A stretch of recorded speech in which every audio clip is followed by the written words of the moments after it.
لله نحمده ونستعينه ونستغفره ونعوذ بالله من شرور أنفسنا ومن سيئات أعمالنا من يهده الله فلا مضل له ومن يضلله فلا هادي له ونشهد أن لا إله إلا الله ونشهد أن محمدا عبده ورسوله أما بعد فأعوذ بالله من الشيطان الرجيم بسم الله الرحمن الرحيم لقد كان لكم في رسول الله أسوة حسنة لمن كان يرجو الله واليوم الآخر وذكر الله كثيرا صدق الله العظيم۔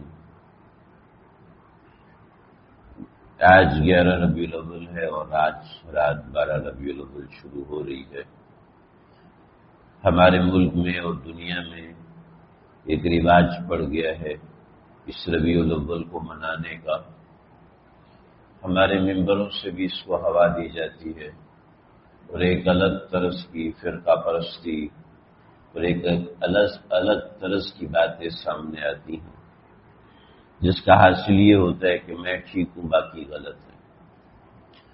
مجھے اس سلسلے میں کوئی بات نہیں کرنی، البتہ جو آپ صلی اللہ علیہ وسلم کی بعثت ہے اس کے پیچھے مقصد ہے، اس مقصد کے حوالے سے کچھ باتیں عرض کروں گا۔ اللہ تعالیٰ مجھے آپ کو ہم سب کو سمجھنے والا بنائے۔ رسول کائنات فخر موجودات نبی الانس والجن، آپ فرشتوں کے بھی پیغمبر ہیں، آسمانوں کے بھی پیغمبر ہیں، میرے بھی ہیں اور آپ کے بھی ہیں۔ نبی علیہ الصلوۃ والسلام سے ہر بندے کا ایک الگ رشتہ ہے، چاہے گنہگار ہے چاہے نیکوکار ہے، چاہے تعلق دار ہے چاہے کیسا ہے۔ رسول اللہ صلی اللہ علیہ وسلم کا ہم سے رشتہ ہے۔ اب ہم اس رشتے کو کتنا بناتے ہیں یہ ہمارے اپنے ہاتھ میں۔ رسول اللہ صلی اللہ علیہ وسلم نے حج کے اندر میرے نام سے بھی قربانی کی تھی، آپ کے نام سے بھی قربانی کی تھی۔ نبی علیہ الصلوۃ والسلام نے فرمایا سیکون اقوام بعدی، میرے بعد بہت سے لوگ ایسے ہوں گے جو مجھ سے بڑی محبت کرنے والے ہوں گے۔ تو نبی علیہ الصلوۃ والسلام نے میرا بھی خیال رکھا اور آپ کا بھی خیال رکھا۔ ایک ایک فرد سے پیارے آقا صلی اللہ علیہ وسلم و تسلیمات نے اپنا رشتہ بنایا ہے۔ آگے امت میں اور آپ اس رشتے کو کیسے بناتے ہیں؟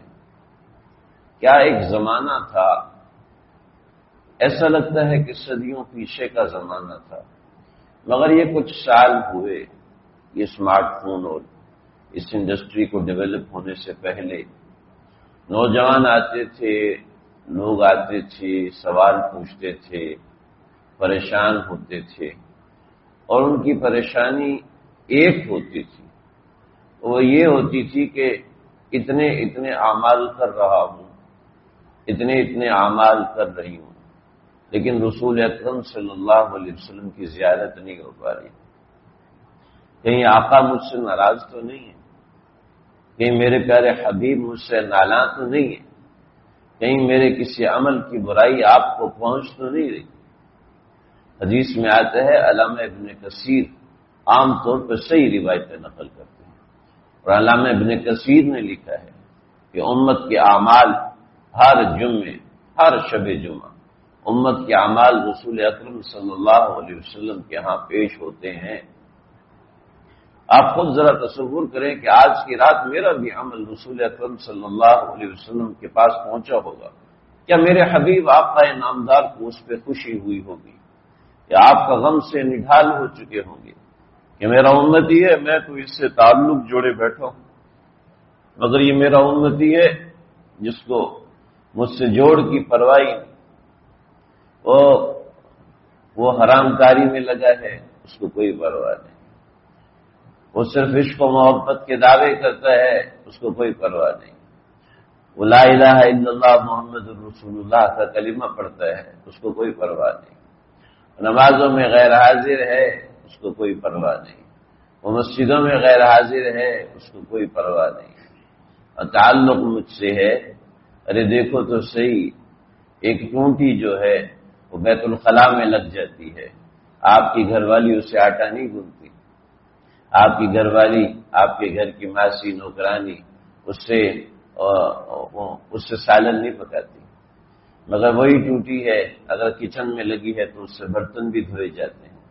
ارے اپنی نسبتوں کو قائم رکھیے۔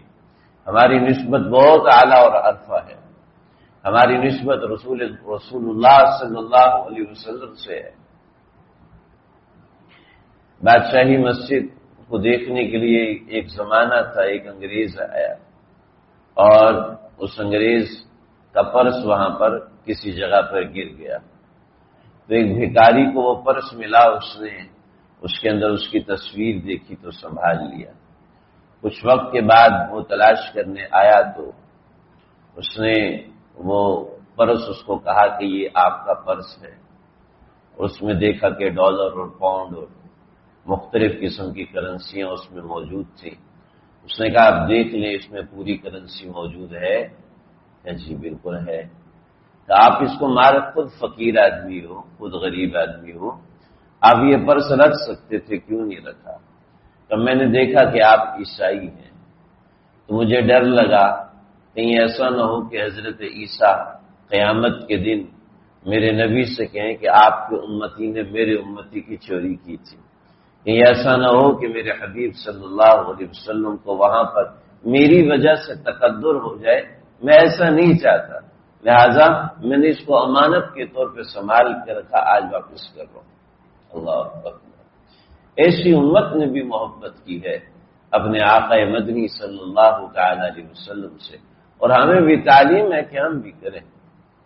کس قدر تم پہ گراں صبح کی بیداری ہے، کس قدر تم پہ گراں صبح کی بیداری ہے، ہاں تمہیں ہم سے کہاں پیار ہے، تمہیں تو نیند پیاری ہے۔ کہ دعوی محبت و عشق بہت ہے ہمارے اندر، مگر سینے میں وہ دل نہیں۔ تکبیر تو اب بھی ہوتی ہے مسجد کی فضا میں ہے انور، تکبیر تو اب بھی ہوتی ہے مسجد کی فضا میں ہے انور، جس ضرب سے دل ہل جاتے تھے وہ ضرب لگانا بھول گئے، منہ دیکھ لیا آئینے میں پر داغ نہ دیکھے سینے میں، جی ایسا لگایا جینے میں مرنے کو مسلمان بھول گئے۔ ارے لقد کان لکم فی رسول اللہ اسوۃ حسنہ، پیغمبر اس لیے نہیں آئے کہ ہم ان کے لیے ایک دن جشن منائیں، ایک دن تہوار منائیں، ایک دن نعتیں پڑھیں، ایک دن جلوس نکالیں اور پھر اسی پیغمبر کی سنتوں کو ذبح کریں، اسی دن پیغمبر کے سینے پہ وار کریں۔ آپ کو پریشانی ہو، آپ نالاں ہوں، امت سے ناراض ہوں کہ یہ میری امت ہے، یہ مسلمان ہیں کہ تمدن میں ہیں ہم نصارہ اور ثقافت میں ہیں ہنود، یہ مسلمان ہیں کہ جنہیں دیکھ کے شرمائیں یہود۔ تو مسلمان تو کردار سے بنتا ہے، مسلمان لائٹیں لگانے سے تو نہیں بنتا، مسلمان ٹوپی پہننے سے نہیں بنتا، پگڑی باندھنے سے مسلمان نہیں بنتا، سفید کرتا پہننے سے مسلمان نہیں بنتا، تو کوئی بھی پہن لے گا۔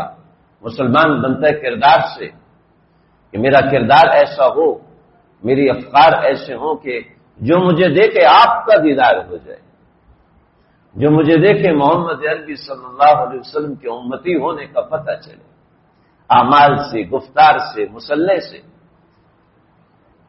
کوششوں سے، نمازوں سے، تلاوتوں سے، اپنے صبح و شام اٹھنے سے، بیٹھنے سے پتہ چلے۔ اگر محمد ہی بننا ہے تو لائف اسٹائل چینج کرنا پڑے گا، کپڑے چینج نہیں کرنے پڑیں گے، گھروں کی جھنڈیاں تبدیل نہیں کرنی پڑیں گی۔ پہلے پاکستان کا جھنڈا لگا تھا، اب دوسرا جھنڈا لگا لیا، اس سے نہیں ہوتا۔ محمد ہی بننا ہے تو اندر سے، اپنے آپ کو اندر سے تبدیل کیجیے، اپنی نظروں سے موسیقی اور گند نکالیں، اپنی نظروں سے فلموں اور ان چیزوں کا رش نکالیں، اس کو ہٹائیں کہ محمد ہی بننا ہے۔ ربیع الاول میں نعتیں سنیں گے اور ستمبر میں ملی نغمے سنیں گے، اکتوبر میں گانے سنیں گے، یہ مسلمان ہے جو موسم کے ساتھ بدل جاتا ہے۔ مسلمان ہے، کوئی فصل تو نہیں ہے، دوستو میرے آقا صلی اللہ علیہ وسلم تو وہ ہے کہ جن کے جانوں کے دشمنوں، جو جان کے دشمن ہیں، جو آپ کی پیدائش کا انتظار کر رہے ہیں کہ پیغمبر کب پیدا ہو۔ سیرت حلبیہ میں لکھا ہے کہ حضرت موسیٰ علیہ السلام نے اپنے امتیوں کو آسمان میں ایک ستارہ بتایا تھا کہ جس دن یہ ستارہ غروب ہو جائے گا سمجھ لینا اس دن محمد عربی صلی اللہ علیہ وسلم پیدا ہو گئے۔ چنانچہ ان چیزوں کو لے کر بہت سے لوگ مکے میں داخل ہوئے اس رات، جس رات پیغمبر صلی اللہ علیہ وسلم کی پیدائش ہوئی۔ تہجد کے وقت، فجر کا وقت داخل ہو رہا ہے، سحری کا وقت ختم ہو رہا ہے، اس وقت نبی علیہ الصلوۃ والسلام کی پیدائش ہوئی اور اس وقت وہ ستارہ حرکت میں آیا۔ یہود کے علماء برس برس سے اس ستارے کو پر نظر لگا کے بیٹھے ہیں، اور کئی علماء ایسے تھے جو زمانوں سے گھومتے ہیں، مکے آتے ہیں جاتے ہیں، آتے ہیں جاتے ہیں، کہ وہ پیغمبر عربی صلی اللہ علیہ وسلم کی پیدائش کے منتظر ہے کہ شاید کہ وہ بنو اسماعیل کی بجائے بنو اسرائیل میں پیدا ہو جائیں۔ اگر وہ پیدا ہو گئے تو پھر بنو اسرائیل کی حکومت رہے گی، مگر یہ تو ان کا حسد تھا اور یہ وہ تھا۔ لیکن نبی علیہ الصلوۃ والسلام کے انتظار میں ایسا تھا۔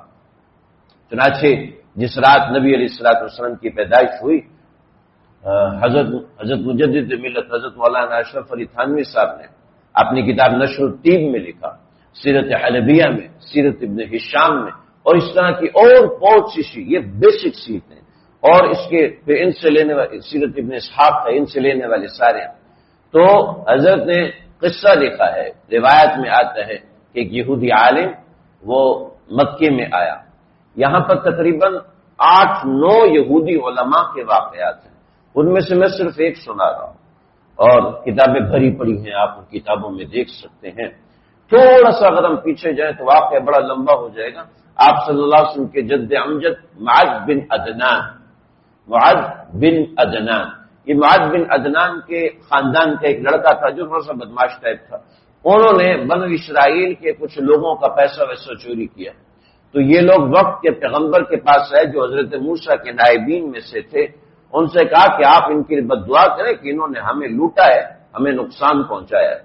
تو جب انہوں نے بد دعا کے لیے ہاتھ اٹھائے تو وہی نازل ہوئے، ہرگز ان کے لیے بد دعا نہیں کرو گے، اس لیے کہ ان کے خاندان میں محمد عربی صلی اللہ علیہ وسلم نے پیدا ہونا ہے، میں نہیں چاہتا کہ پیغمبر کسی پیغمبر کے بارے میں بد دعا کرے، لہٰذا آپ ان کے بارے میں بد دعا نہیں کر سکتے، جن کے چرچے آسمانوں میں اس طرح ہو کہ ساری امت جانتی ہو۔ یعرفونہ کما یعرفون ابناءہم، وہ پیغمبر صلی اللہ علیہ وسلم کو ایسے جانتے تھے جیسے اپنے بچے کو جانتے ہیں۔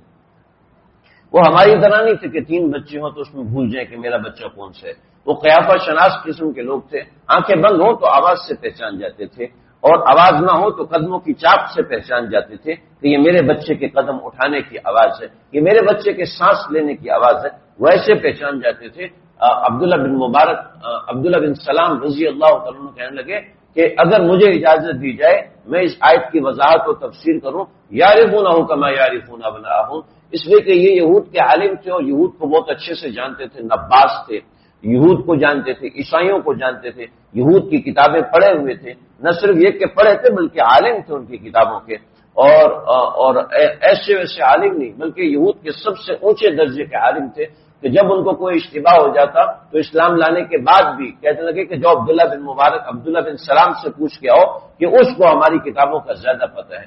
وہ کہتے ہیں کہ یعرفونہ کما یعرفون ابناءہم، آیت قرآنی سورہ بقرہ سورہ یعقوب کے اندر پہلے صفحے میں یہ آیت ہے۔ تو یعرفونہ کما یعرفون، وہ ایسے پہچانتے ہیں جیسے اپنے بچوں کو پہچانتے ہیں، جیسے اپنے بچوں کو پہچانتے ہیں۔ فرماتے ہیں کہ اس آیت میں تھوڑا سا کم کہا گیا ہے، اپنے بچوں میں شک ہو سکتا ہے کہ ہو سکتا ہے یہ میرا بچہ نہ ہو، مگر محمد عربی صلی اللہ علیہ وسلم کے وجود اور نبوت میں کوئی شک نہیں ہو سکتا۔ تو یہ راہب جب مکے آئے اور پوچھا کہ آج کی رات کوئی بچہ پیدا ہوا ہے، تو لوگوں نے کہا ہاں ایک بچہ پیدا ہوا ہے، مگر وہ یتیم بچہ ہے اس لیے ناقابل ذکر ہے۔ کہ یتیم بچہ ہے اس کو تو فوراً لے کے آؤ۔ جب فوراً لے کے آئے تو جلدی سے پلٹ کے دیکھا تو آپ کے کندھے مبارک کے درمیان مہر نبوت کا ایک گچھا تھا، ایک گوشت کا لوتھڑا تھا جو انڈے کے جتنا تھا، جو کہ ابھرا ہوا تھا، اور اس کے اوپر کچھ بال تھے۔ حالانکہ بچہ پیدا ہوتا ہے تو اس کے جسم پہ بال نہیں ہوتے، مگر اس وقت آپ کے اس انڈے کے جتنا ایک گوشت کا ٹکڑا ابھرا ہوا تھا اور اس کے اوپر کچھ بال تھے. اس کو دیکھا تو وہ چکرا کے پیچھے گرا اور لوگوں نے کہا بھائی یہ کیا ہوا؟ کچھ دیر بعد ہوش آیا تو کہنے لگا ہائے بنو اسرائیل سے نبوت رخصت ہو گئی، نبوت بنو اسماعیل کو مل گئی کہ اب ان کے چرچے ہوں گے، اور اس بچے کو سنبھال کے رکھنا کہ یہ بچہ کائنات پہ حکومت کرے گا، یہ بچہ کائنات کی سرداری کے لیے پیدا ہوا ہے. ہمارے پاس جو کائنات کی سرداری بنو اسماعیل کی طرف سے یعقوب و ابراہیم اور اسحاق و یوسف اور موسیٰ اور زکریا اور ذوالکفل اور داؤد اور سلیمان کی طرف سے وہ جو ذمہ داری اور اقتدار تھا وہ سب ختم ہو گیا. اب یہ بچہ ہمارے تخت پر پہنچے گا. تو نبی علیہ الصلوۃ والسلام کی پیدائش سے پہلے لوگوں نے پہچانا. آپ صلی اللہ علیہ وسلم کی پیدائش کے انتظار میں لوگ بیٹھے ہوئے تھے، اور انتظار ایسے تھا کہ آسمان پہ ایک ستارہ ہے کہ وہ جب غروب ہوگا تو سمجھ لینا محمد عربی صلی اللہ علیہ وسلم پیدا ہوئے. اور اہل عرب میں ہلچل مچ گئی جس رات آپ دنیا میں تشریف لائے. بہت سارے واقعات میں یہاں کئی دفعہ 2-3 مرتبہ وہ واقعات ذکر کر چکا ہوں کہ ایسا ہوا کہ روم کے محلات کے کنگرے وہ ٹوٹ کے گرے، اور جو بادشاہ قیصر روم ہے اس نے خواب دیکھا، اور خواب عجیب دیکھا کہ گھوڑے ہیں وہ بھاگتے بھاگتے دبلے ہو گئے اور سمندر کے پار جا کے اونٹوں نے ان کو گرا پھینکا ہے. حالانکہ اونٹ گھوڑے کو کبھی بھی نہیں گرا سکتا، لیکن اس نے ان کو گرایا ہے. اس نے کہا یہ تو بڑا عجیب خواب ہے. اپنے سب سے اہم سفیر کو بلایا کہ بھی خواب دیکھا ہے. کہا یہ تو عرب کا کوئی بندہ تعبیر بتا سکتا ہے، عجم کے لوگ خواب کی تعبیر اتنی نہیں جانتے جتنے عرب جانتے ہیں. تو نعمان بن ساوا کو بلایا کہ تم آؤ، تم عرب کے باسی ہو، اس خواب کی تعبیر بتاؤ، عرب کے سب سے بڑے عالم ہو. تو کہنے لگے نہ بابا، یہ خواب تو میرے بس کا بھی نہیں، یہ میرے ماموں ستیح بتائیں گے. اور ستیح وہ شخص ہے جس کی عمر تقریباً 700 برس ہے. معد بن عدنان کے ہاں قاضی تھے ستیح، جو تقریباً 700 برس بعد آج بھی زندہ تھے اور بالکل ایسے مردہ لاش کی طرح تھے، اور ان کے جسم کا ایک حصہ بالکل کام نہیں کرتا تھا اور ایک حصہ کام کر رہا تھا، وہ حالت نزا میں تھے. نعمان ان کے پاس پہنچے ہیں اور ان کو یہ خواب سنایا. کہنے لگا سمجھ لو لاٹھی والے پیغمبر آ گئے، سمجھ لو لاٹھی والے پیغمبر پیدا ہو چکے. کہا کتنی نسلیں؟ کہا 8 نسلیں قیصر کی رہیں گی، اس کے بعد ختم ہو جائیں گے. انہوں نے کہا ایک نسل 40 سال چلتی ہے تو 320 سال، 3 صدیاں چلیں گی انشاءاللہ، لیکن وہ 8 نسلیں 40-50 سال کے بعد خود ہی ختم ہوگی. کوئی 2 سال رہا، کوئی 2.5 سال رہا، کوئی 3 سال رہا، کسی ایک نے 8 سال حکومت کی، لیکن وہ 8 نسلیں 40-50 سال میں ختم ہو گئی. تو یہ نبی علیہ الصلوۃ والسلام کو ایسے دنیا نے پہچانا. دنیا پہچانے 1000 بار. یہودیوں نے تو آپ کے ساتھیوں کو بھی ایسا پہچانا کہ جب بیت المقدس کے لیے حضرت عمر تشریف لائے تو کہنے لگے کہ کون ہے عمر؟ تو کہا وہ جو بندہ گھوڑے پر سوار ہے، اونٹ پر سوار ہے، وہ ہے. کہا نا وہ تو نہیں ہے. کہا وہ جو نیچے چل رہا ہے اور اس کے کپڑوں پہ پیبند لگے ہیں. کہنے لگے ہماری کتابوں میں یہی باتیں درج تھیں کہ جب محمد عربی کا خلیفہ جب بیت المقدس آئے گا تو وہ اپنے خادم کو اونٹ پر سوار کیے ہوگا اور خود پیدل ہوگا، اور اس کے کپڑے پہ 14 پیبند لگے ہوں گے جو ہم دیکھ رہے ہیں. بیت المقدس کے دروازے کھول دو، ہم اس کا مقابلہ نہیں کر سکتے. جس کے غلاموں کے تذکرے بھی دوسروں کی کتابوں میں موجود ہوں. کیا بات ہے کہ امت اس پیغمبر کو پہچاننے کو تیار نہیں. ہم صرف یہ سمجھتے ہیں کہ ہم نے نعرے لگا دیے، ہم نے نعت پڑھ لی، ہم نعت پہ جھوم اٹھے اور یہ ہماری محبت کی دلیل ہے. دوستو اسوۃ حسنہ لمن کان یرجو اللہ والیوم الآخر، کہ جو آخرت کے اوپر ایمان رکھے، جو اللہ سے رجوع رکھے، اس کے لیے پیغمبر اسوہ حسنہ ہے. کہ جس کے گھر میں صبح سے شام تک، شام سے صبح تک سنتیں ذبح ہو رہی، جن کی شادیوں کے اندر اگر سنت کو زندہ کرنے کی بات کی جائے کہتے ہیں یہ شادی ہو رہی ہے، میت ہو رہی ہے. یعنی شادی ہوتی ہے ایسی ہے کہ ہندوؤں کے طریقے سے ہو تو تب ہم سیلیبریشن کر سکتے ہیں. اگر مسلمانوں کے طریقے سے ہو، محمد عربی صلی اللہ علیہ وسلم کے طریقے سے ہو تو مسلمان کو شرمندگی ہونے لگتی ہے. آج مسلمان اگر اسلامی لباس پہنے تو اس کو شرم آتی ہے کہ یہ لوگ پتہ نہیں کیا کہیں گے میں نے کیسا لباس پہنا. ارے محمد کا لباس پہنا ہے صلی اللہ علیہ وسلم، جس کے عشق و محبت کے دعوے کرتے ہیں. مسلمان کو شرم آتی ہے کہ نبی علیہ الصلوۃ والسلام والا حلیہ بنائیں گے، بیوی کیا کہے گی؟ ایک بیوی کے کیا کہنے کے اوپر ڈھیر ہو جاتے ہیں کہ میرا حلیہ محمد ہی نہیں۔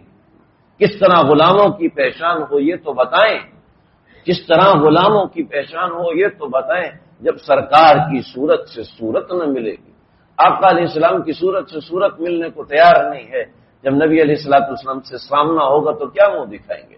آپ کے حوض کوثر پہ حاضری ہوگی تو کیسا لے کے چلیں؟ فبدل الذین ظلموا قولا غیر الذی قیل لهم، فبدل الذین ظلموا، ان سے کہا گیا تھا تم بیت المقدس میں داخل ہو جاؤ، مگر کیا کہنا؟ یہ کہنا کہ حطۃ، اے اللہ ہمیں معاف کر دیجئے، فقولوا حطۃ نغفر لكم خطایا، یہ کہنا استغفر اللہ۔ حطۃ ان کی زبان تھی، عبرانی یا سریانی یا قبطی، اور اس کا ترجمہ عربی میں استغفر اللہ، لیکن انہوں نے کیا تبدیل کیا؟ حطۃ کو کہا حنطۃ، دین میں تغیر کیا، دین میں تبدیلی کی۔ آج بھی ہم نے اسوہ میں تبدیلی کر دی، دین سمجھ لیا نعت پڑھنا، بس یہ دین ہے میرا۔ اچھی بات ہے، نعت پڑھنا ضروری ہے، اگر نعت نہیں پڑھی جائے گی تو نبی کی محبت دل میں گرمائی کیسے جائے گی؟ نعت پڑھنا ضروری ہے، نعت سننا ضروری ہے، مگر کیا نعتوں کو گانے کے کپڑوں میں پہنا کس لیے کیا آیا جا رہا ہے؟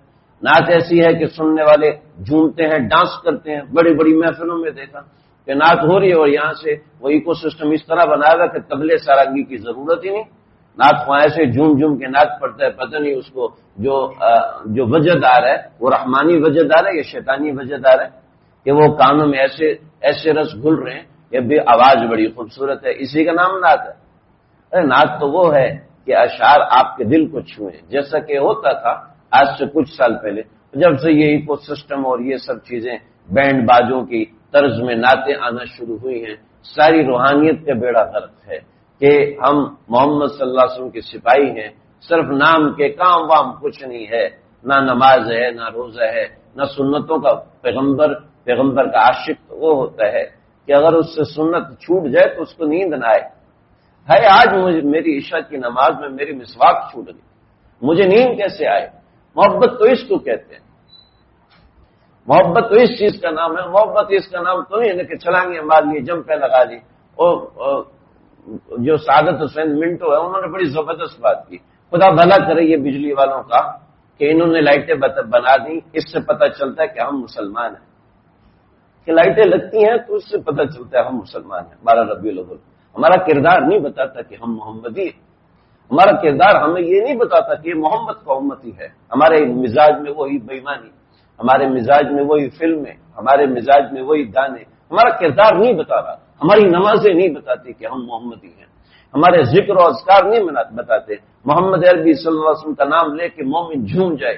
میں نے کئی ایسے نوجوان آج بھی دیکھے ہیں کہ جوانی کے اندر 100 مرتبہ رسول اللہ صلی اللہ علیہ وسلم کی زیارت کی اور تڑپ رہے کوئی اور طریقہ بتاؤ، بھائی ہمیں بتاؤ یار تمہیں کیسی ہوتی ہے، ہمیں بتا دو۔ 100 مرتبہ رسول اللہ صلی اللہ علیہ وسلم کی زیارت، 100 مرتبہ سے زیادہ، 32 مرتبہ، 33 مرتبہ رسول اللہ صلی اللہ علیہ وسلم کی زیارت کیا ہے؟ آج اگر نوجوان ہے اس کو پریشانی ہے تو کیا پریشانی ہے؟ ارے مفتی صاحب وظیفہ دے دو، نوکری نہیں لگ رہی، وظیفہ دے دو شادی نہیں ہو رہی، وظیفہ دے دو فلاں لڑکی سے شادی کرنی وہ مان جائے۔ آج یہی غم ہے، ٹھیک ہے جائز ہے، میں نہیں کہہ رہی یہ حرام ہے، لیکن یہ بھی تو غم ہو کہ اتنا بڑا ہو گیا ہوں، ایک بار رسول اللہ صلی اللہ علیہ وسلم کی زیارت نہیں ہوئی، کیا وجہ ہے؟ آقا مجھ سے ناراض تو نہیں؟ اللہم صلی علی محمد ہر نماز میں پڑھتا ہوں یا میں درود شریف کی تسبیح کرتا ہوں، پھر بھی آقا مجھ سے ملاقات نہیں کر رہے، چاہے خواب میں ہے، کیوں نہیں ہو رہی مجھے ملاقات، کیوں نہیں ہو رہی مجھ سے زیارت؟ یہ اصل سیرت ہے کہ ہم اپنے کردار کو ایسا صاف رکھیں۔ چنانچہ ہمارے بزرگوں نے چند ایک باتیں لکھی ہیں، پہلی بات یہ لکھی کہ ہر جمعرات کو ان اعطینا کل کوثر 1000 مرتبہ پڑھیں اور رسول اللہ صلی اللہ علیہ وسلم کی خدمت میں ہدیہ کریں، اس ہدیے کی برکت سے بہت جلدی زیارت نصیب ہوگی۔ هو الحبیب الذی ترجى شفاعته لكل حول من الاحوال مقتحم، یہ قصیدہ بردہ کا شعر ہے، اس شعر کی کثرت کرنے سے زیارت پاک نصیب ہوتی ہے، باوضو رہنے سے، باوضو سونے سے، اور نگاہ پاک رکھنے سے، اور کپڑے پاک رکھنے سے، یہ 4 چیزیں باوضو رہنا اور باوضو سونا اور کپڑے پاک رکھنا. عام طور پہ رات کے سونے کے کپڑے ناپاک ہوتے ہیں، یہ اچھی بات نہیں ہے، یہ شریعت کے سراسر خلاف ہے. ناپاک کپڑے پہن کے نہ سوئے اور نگاہ پاک رکھے، یعنی نگاہ سے بدنظری نہ ہو، نگاہ سے غلط چیزیں نہ دیکھے. یہ 4 کام کرے تو زیارت بہت جلد نصیب ہوتی ہے. انسان یہ کچھ ایسی چیزیں کرے. تو یہ میلاد النبی گزر رہا ہے، یہ ربیع الاول گزر رہا، اور نہ جانے کتنے ربیع الاول گزر گئے. اگر میرے مزاج میں، میری فکر میں، میری سوچ میں، میری نمازوں میں، میرے اعمال میں تبدیلی نہیں ہے تو یہ ربیع الاول بھی گزر جائے گا، اس کا بھی کچھ حاصل نہیں ہوگا. تو دوستو احساس کریں جیسے یہ ربیع الاول گزر رہا ہے ایسے یہ زندگی بھی گزر جائے گی اور پتہ بھی نہیں چلے گا کہ علم یکن، جیسے ہم کچھ تھے ہی نہیں، دنیا میں ہمارا وجود ہی نہیں تھا، دادا کی قبر نہیں ملتی، پردادا کا نام بھی نہیں یاد رہتا. ایسے نہ آپ کا نام یاد رہے گا نہ میرا رہے گا، نہ آپ کی قبر یاد رہے گی نہ میری رہے گی. اگر دل کا تعلق وہاں سے ہے تو وہاں پہ ہمیشہ یاد باقی رہے گی. اللہ تعالیٰ مجھے، آپ کو، ہم سب کو اپنے پیارے آقا صلی اللہ علیہ وسلم کی زندگی کی قدر کرنے کی توفیق عطا فرمائے، آپ کی زندگی کی سنتوں کو اپنانے کی توفیق عطا فرمائے. وآخر دعوانا الحمدللہ.